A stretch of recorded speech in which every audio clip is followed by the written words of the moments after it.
কি করছো তুমি? আমি হচ্ছে এই যে গাছ লাগাচ্ছি। এই যে আমার পাপারও আমাকে হেল্প করে দিল। আর দেখুন কি গাছ কিভাবে- লাগিয়েছো? কি গাছ? ধনিয়া পাতা।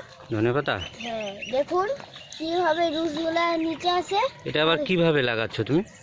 এ- এগুলা হচ্ছে আমরা বিনা মাটি দিয়ে লাগাইছি। তাও দেখুন কালকে লাগাইছি, আজকে কত সুন্দর করে গ্রো হয়ে গেছে। গ্রো হয়েছে? হ্যাঁ। এটাতে কি মাটি লাগবে না? না। মাটি ছাড়াই হবে? হ্যাঁ, আর এই যে আমরা এমনি রুট গুলা এখানেই রেখে দিয়েছি, আস্তে আস্তে রুটগুলা এগুলার মতন এখানে চলে আসবে। নিচে চলে যাবে? হ্যাঁ এই জল থেকেই হবে গাছটা? হ্যাঁ, জল থেকেই হবে। দেখুন মাটি লাগবে না? না। বাহ, খুব সুন্দর তো। কিভাবে